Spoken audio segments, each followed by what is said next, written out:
Pag sinabing baduy, alam mo na. Yung tipong walang style, walang ganap, wala sa uso. Parang tito mong nakasando sa handaan na sumasayaw ng budots kahit walang music. Pero heto, sa gitna ng makakapal na gubat ng Banten sa isla ng Java, may tribo na tinatawag na baduy. Pero hindi sila yung baduy na gaya ng nagpapapansin sa'yo. Dahil sa totoo lang, tayo ang mukhang baduy sa kanila.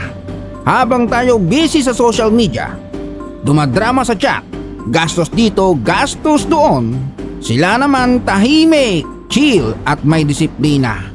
Walang wifi pero full bars ang buhay. Walang kuryente pero maliwanag ang direksyon. Ang kwento na to, hindi lang tungkol sa isang tribo. Ito yung kwento kung paano tayo napag-iwanan ng mga taong walang pakialam sa uso.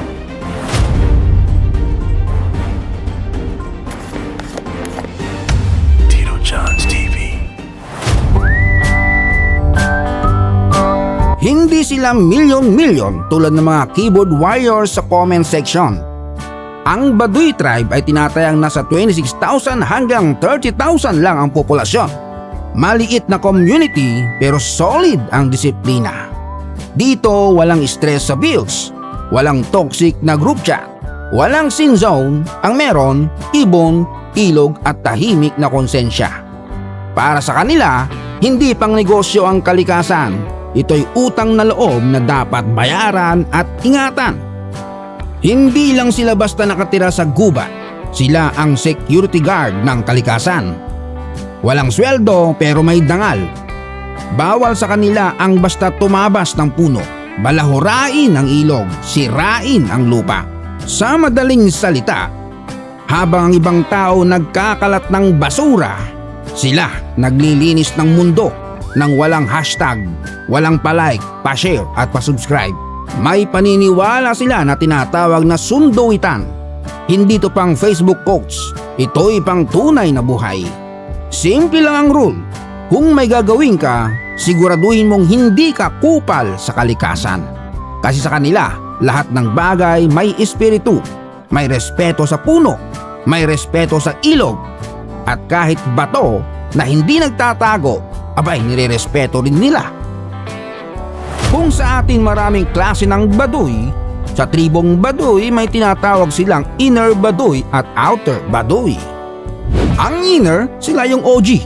Wala silang cellphone, walang kuryente, walang sasakyan, kahit toothpaste at shampoo, pass, hindi yan uso. Dahil sa kanila, kung hindi gawa ng kalikasan, hindi kailangan. Yung suot nila kulay puti, simbolo ng linis at katotohanan. Hindi lang ito damit, uniforme pa ng disiplina. Ang leader nila ay tinatawag na puwan. Hindi lang leader, parang spiritual admin ng buong server ng buhay nila. Ang outer baduy naman, medyo chill version. Ito yung medyo nakasilip sa modern world. Allowed sila mag-cellphone, wag lang masyadong bumabad. Pwede silang gumamit ng flashlight at basic tools. Pero kahit mas maluwag sa kanila, hindi sila nagpapalunod sa teknolohiya. Ang suot naman nila, kabaliktaran ng puti, itim o dark blue. Sa mga babae ng baduy, walang make-up pero panalo. Walang foundation, walang retoke. Pero kita mo naman, mas makinis pa.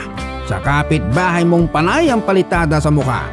Walang stress, walang puyat kaka-scroll, walang toxic na relasyon. Ang kagandahan ng kababaihan ng baduy, natural beauty na hindi nabibili sa Shopee. Isa sa hahangaan mo sa kanila, walang kumag na makalat, walang kamoteng nag-iingay-ingay, walang maangas at toxic na kapitbahay. Pero syempre, di mawawala ang mga pasimpleng marites. Samantalang ang iba sa atin may trash can na nga, sa tabi pa rin tinatapon. Lahat sinusunod nila ang batas na puku. Hindi batas ng gobyerno, kundi batas ng konsensya. Yung bahay nila walang pako pero solid. Gumagamit lang sila ng kahoy, lubid at kokote. Pero mas matibay pa sa relasyon na complicated. At ang orientation, north to south, para balance ang spiritual at natural energy. Pagdating sa farming, walang traktor-traktor, walang pesticide, walang shortcut. Lahat mano-mano, lahat may ritual. Habang ang iba naglalagay ng chemical para bumilis ang ani, sila naglalagay ng respeto para tumagal ang lupa. At syempre hindi lang farming, marunong din silang mag-harvest ng wild honey. Abay umaakyat sila sa gubat ng walang safety harness. Ang mga babae sa Baduy hindi influencer, pero influencer ng kultura. Yung tela nila, hinabing kamay, natural, may kwento. Hindi tulad ng na-order mong tela sa Temu, na pagka-receive mo ng parcel ngayon, bukas basahan na.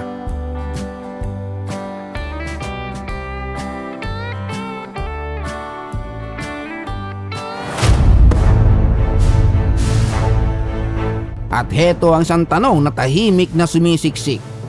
Ano ang kapalit ng sobrang pagiging simple? Sa komunidad na ito, hindi lahat may kalayaan pumili. Ang tradisyon hindi lang gabay, minsan limitasyon. Hindi uso ang gusto ko lang. Dito tradisyon ang nasusunod, hindi trip. Maaga pa sa nagpapandesal kung sila ay ikasal. Minsan nasa 15 anyos pa lamang. May mga kabataan na maagang pinapasok sa responsibilidad ng pag-aasawa. Hindi dahil sa landi, hindi dahil excited sa bembang, kundi dahil sa sistema.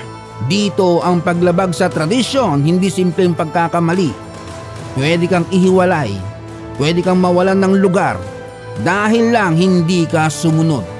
Tahimik ang buhay nila, pero hindi ibig sabihin walang bigat. May mga tanong na hindi na itatanong. May mga pangarap na hindi na tinutuloy. Kasi minsan mas malakas ang dapat kaysa gusto. Kung ikaw ang tatanungin, handa ka bang iwan ng kalayaan kapalit ng katahimikan?